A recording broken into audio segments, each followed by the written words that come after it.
Hi everyone, hope you're all well. So today I have a request from Tim asking me how does that left wrist work properly in the backswing.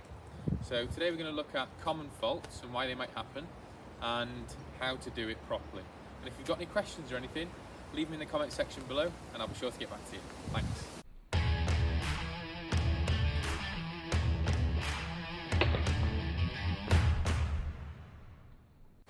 So this is a mistake I see a lot when I'm coaching. That left wrist getting into what we call cupped position. It produces a very weak ball flight and can get that club face very open, which will then cause a lot of wrist action, a lot of manipulation to actually square it up. So this is what it looks like. In the initial part of that backswing, that club face starts to roll open because of that left wrist rolling open. So you can imagine the back of that left wrist is mirroring what that club face is doing. So people get open there, really cocked at the top of the backswing, really big cup, and this is the ball flight it can produce. Maybe not like that. If I was actually to strike it, you can see how high that is and out to the right. So here's how we do it properly, right? The feeling I want you to try and create is as though the back of that left wrist in the initial part of the backswing is going to start facing the ground. Now this is an exaggerated feeling, which is really important. So we're there, look, in the takeaway. And look how strong that club face is now.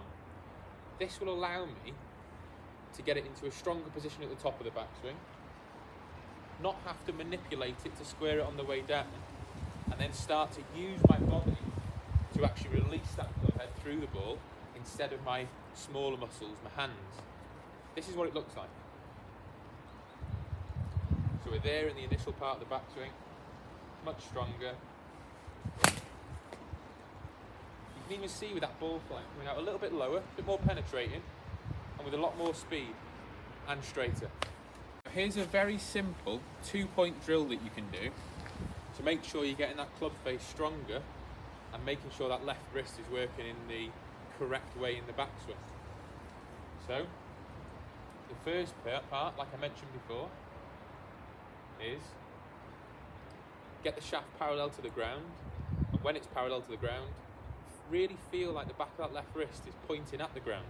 So the badge on your glove is aiming towards the ground. Obviously I've not got it there right now.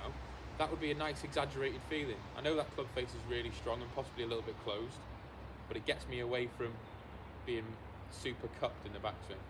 So we're there, that's the first checkpoint. So we're one, and then at the top of the backswing, or 3/4 of the way back, feel like the badge is facing away from you, so towards the camera. If we're doing it wrong, you can see it's facing towards me or out to the right of the target. We want it facing the camera. It's a 2-point drill, and you could do it practice swing. 1, 2, turn. 1, 2, turn. And you can do it hitting the ball as well. So it's 1, 2, turn. Ball flight wise, you really want to try and see it coming out very, very low. And if you're someone who does cup it and hits it out to the right, the ball flight we want to see when you're practicing on the driving range is one that is coming out a lot lower and possibly starting a few degrees to the left of the target.